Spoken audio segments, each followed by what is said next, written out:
Hello everyone and welcome to my channel. Today I got inspired by a pin in Pinterest that I'm gonna link right below, and it's about making ephemera that has like this postcard shape and stamping and stuff.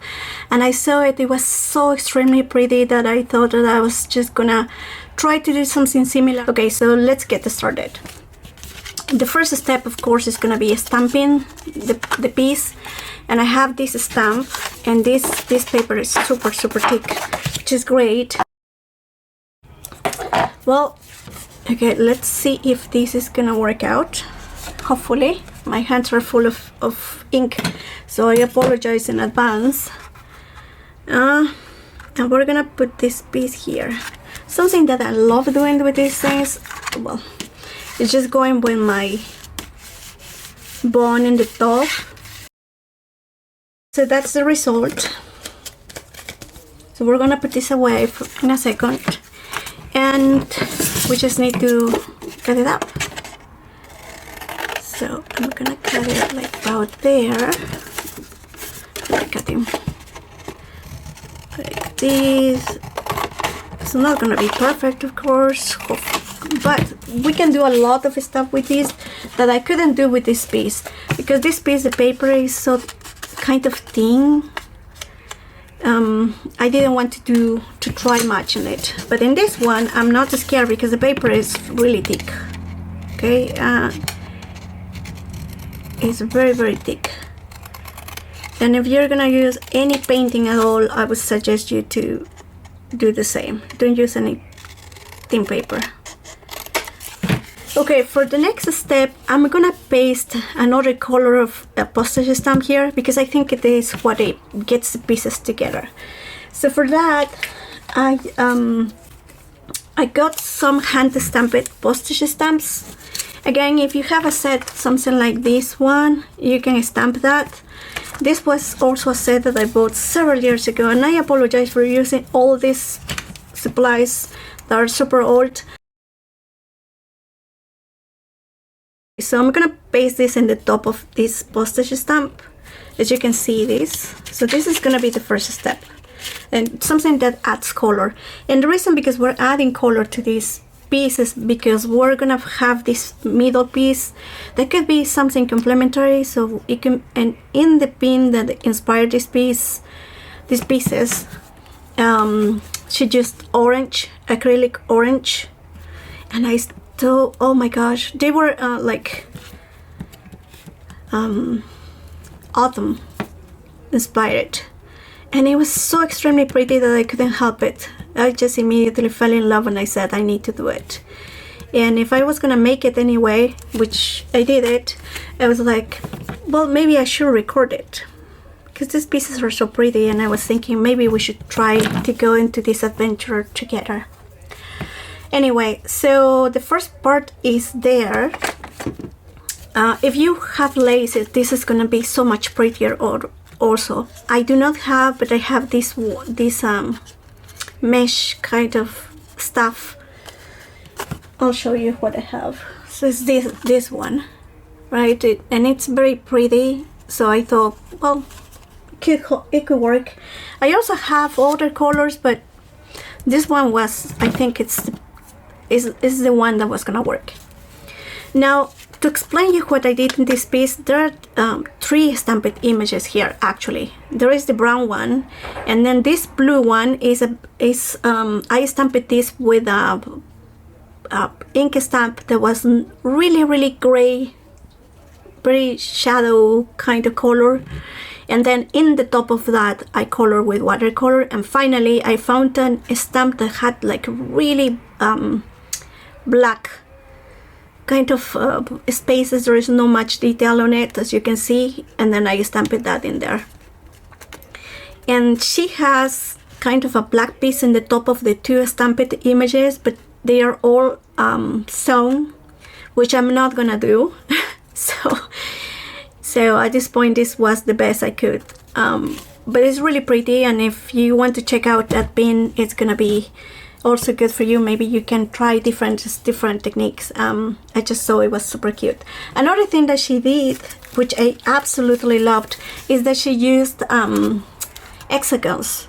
I mean, her hexagons are a lot smaller than this one, and you know, we're gonna work on that. But I was thinking that I should try to do it and maybe see how it works out. I was thinking to use like this paper, like she did it, but I'm thinking now, and let me see if I can find it, but maybe I can use just pattern paper. I haven't even used this much, so maybe it's gonna be a combination of these two. I think it makes sense to make a combination, actually. It would be cute. Let's see if it fits. Hopefully it will. Okay, let's do this. Let's try to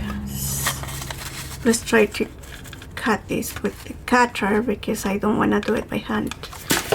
Ooh. Something fell. Oh, I see what it fell. Just put this in the wrong place. Oh gosh, that happens when you're not thinking where you're putting your stuff, but it's not bad. So we're gonna go and do 2 of these. It's gonna be huge. I mean, this puncher has these hexagons that are too big for our piece, but we're gonna do something fun that is gonna be reducing the size, but it's gonna be easier because we have now the pattern and we know exactly where we need to cut. Or it could be a complete disaster. We'll see. Okay, so everything is the same size. So what we're gonna do is just use our scissors and just cut. It's not perfect, but it's better than what we started with. Okay, so I love this pattern. I think it's super cute, but I also think it's not noticeable enough. What we're gonna do is we're gonna go over with a pen, and we can just paste them around, because she created kind of a pattern here. And maybe I should try to do two or at least one big hexagon with some sort. I don't know if I'm in the camera or not, but I have tons and tons of scraps of paper, and I like changing them. Okay, so this one, but this is too thin for me. Well, this is calling me and saying, cut me, right? But this is okay, let's go with this one. And we're gonna make one single cutting with this one. Oh, but it was folded, so it came with 2, and that's okay. We're gonna leave the rest here. Because the other pieces are smaller, this shouldn't be a problem. Okay, let's see how it goes. Okay, the first part that we're gonna do is just pasting this one over here. And it was so pretty what she did. It was so pretty. I loved it. And I don't have the image here, but it's really pretty. Okay, so we're gonna paste it randomly. Okay, but separate enough so we can make the shadows with the pen. And the shadows with the pen is me. You can distress, you can do other things, and I don't think that she needed to distress, because the colors of the hexagons that she had were totally different from the paper in the background. But I do need to distress, because otherwise they are not going to be noticeable. And then she also used kind of, all of them were handwritten pieces. So I think this is gonna be enough. It's actually really, it's getting interesting here, as you can see. Well, we'll see. Okay, it's a beautiful day. It has been snowing, but today is sunny and beautiful and delicious, and well, I don't know, it's sunny days make me happy. just to spend a lot of time in the cold several years ago, and it was really not my thing. But I was born in the Andes, and it was cold and it was snowing all the time, and it was just, I loved it so much. And then at some point when I got old, I stopped liking it that much. And I don't know, maybe it's just because I got old. Well, anyway. So you can use any kind of paper and organize them as you wish. I just saw that what she did with the hexagons was so, I don't know, so pretty, so artistic. And I'm hoping that if I do stuff like this, at some point these things, these ideas and these themes are gonna come to me naturally, rather than trying to get these ideas. So I always try to see what are the elements that I like the most. Why do I like pieces, right? And in this case, it was just the way that she put the texture and the colors and how she overlapped the pieces, and even the shapes on this was so pretty. So I'm not trying to be perfect. I'm just trying to put some shadows in the hexagons so they are more noticeable. Now, you see, especially with these pieces, you know, they have more or less the same color in the background, but now that I put kind of the black ink as the outline, you can definitely tell that it's a different piece. But with these ones, I mean, I can go all around and then go, and it's better with a piece kind of looks like handmade, because it's more artistic. If your lines are not totally straight with a ruler, they look more artistic. So there are moments when I like more kind of this artistic kind of finish, and some other times I like something that has a lot more structure. But in this case, this piece was just so absolutely pretty. And okay, the other thing that she did after she had this piece was in this side she painted plant. I do not have the talent to do that. Well, maybe I can try, but in this case I'm gonna cheat a little bit. I'm gonna use this piece of the stamp that is exactly the one over here, and what I'm gonna do is gonna use this stamp. So this ink, distress ink, black, that I got from Tim Holtz. It's very small, but I haven't used this in probably 2 years, and this is kind of dry. So the stamping that it comes out of here, it's gray, it's not actually black, okay? And I want to keep it this way. I'm keeping that on purpose. I can, of course, put more ink on it, but I don't want to, because I like how the result is without it. Okay, so I stamp it. As you can see, it's a little bit grayish, and I don't know if you can see the detail.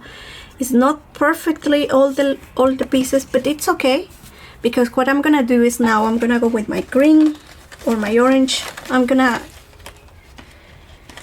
go with my watercolor because I don't have acrylic. Okay, and I'm not gonna put too much water. This is what it fell down. See, you can see the marks in here. So I have here like kind of the colors, and in the decision making I can just look at this. I can go with this green, but it could be kind of in the same darkness like I did in this, or I can go with a complementary color. Unfortunately, I think I don't have the right green that would complement her. Well, maybe this one. Maybe we will try to do this one actually. But well, I don't know, because this is green and the complementary would be, I don't want everything to be so cold, in other words, because I have been, again, I'm trying to fight against the cold. Let's do let's be brave. Let's try this green, this orange, okay? It could be a disaster, but it could be a good thing too. Okay, so let's put our piece over here, and we're gonna use water, of course. I'm not gonna apply too much because I want the tint of this to be thick. And we're gonna use our brush. I have always a small brush in hand. And then we're gonna start. Okay, this is the moment of the truth. We'll see how it goes. Okay, it's not really so hard because all what we have to do is just grab a little bit of the thing. And because we already have kind of we cheated, right? Because we stamped this. We're not actually painting this. I need to change my brush. This one is not working anymore. Let me fix it a little bit by irritating it, because irritating makes it better, but this brush definitely needs to be changed. And we're gonna do it, but not right now. So you can see that the leaves and the stamp have some sort of separation between them. There is some blank pieces, and that's what we want, the guidance from the stamp. The stamp tells us where we can paint. And because this is watercolor, it's not perfect, right? It has a lot more, it needs a lot more liquid to be mobile. And that's fine.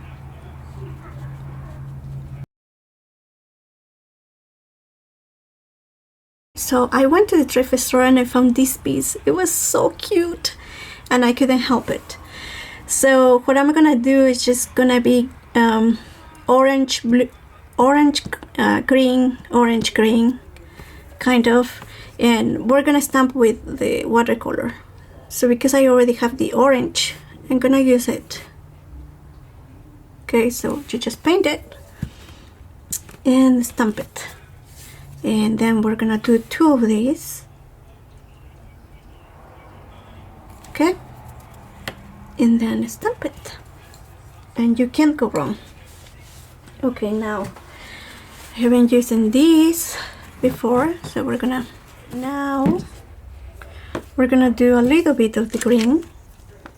I think, let me see, where's the guide? Oh my gosh, sometimes, oh, here. Okay, so the green is this one, and I don't know, I'm indecisive yet because this green is extremely cold and this one is kind of what I want. I think it's this one, so I'm gonna go with this one just to put a little bit more color on it. But still, I think it looks a lot more like autumn now, which was not exactly what I wanted to do, but I think the fault of my decision is that I'm gonna blame my decision into the fact that I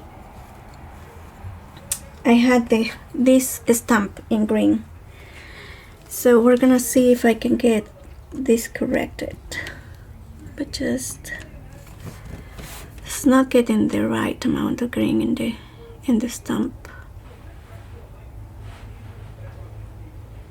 Now it is getting the right amount of green, and I'm gonna go ahead and I'm gonna stamp this again.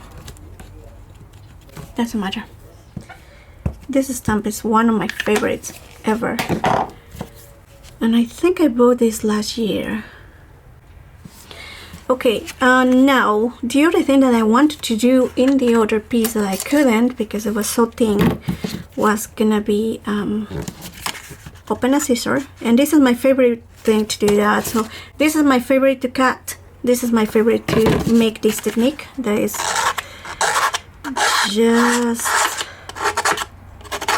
just go in like that. Just go.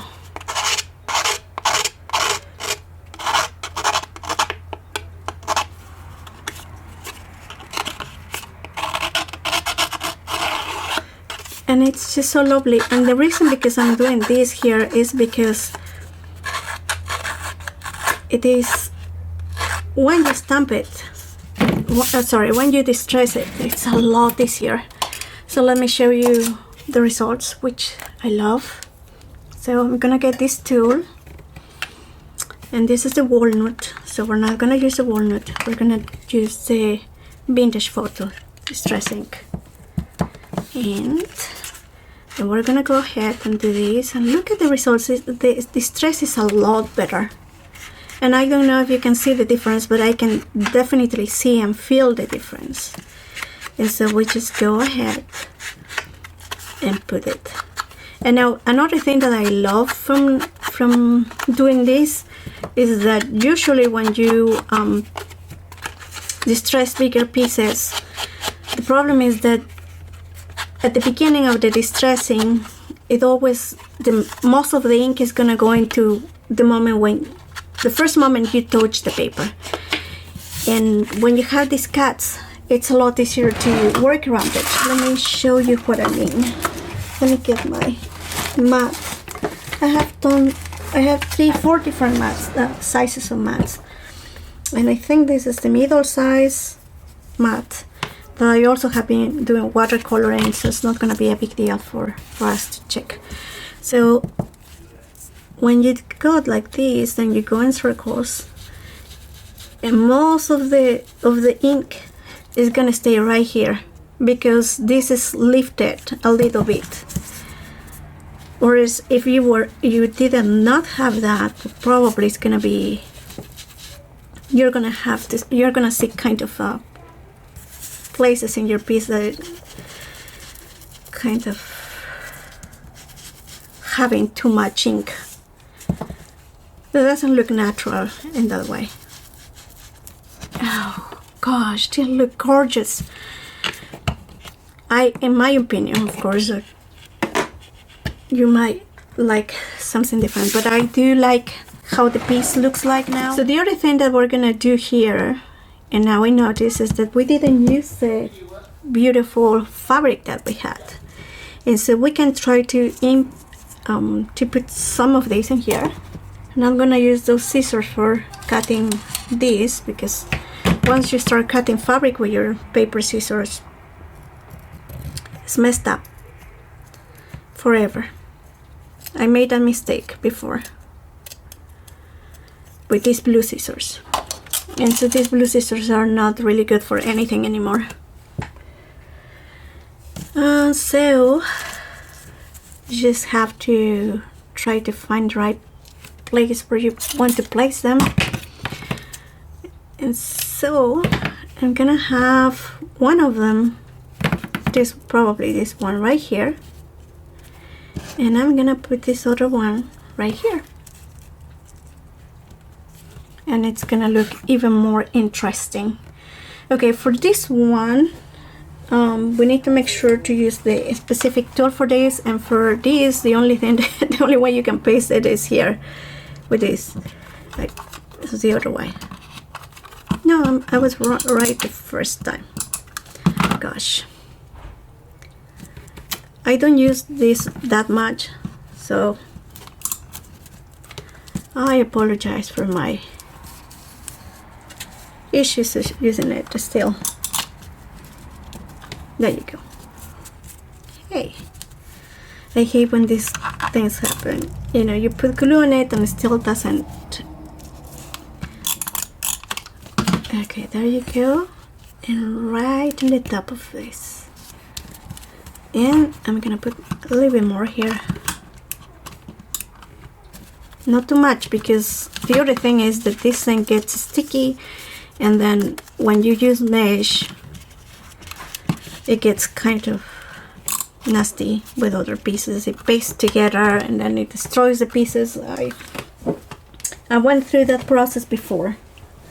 So anyway, this is the final result, and I like the two pieces, but honestly this one is my favorite just because it has a lot more balance.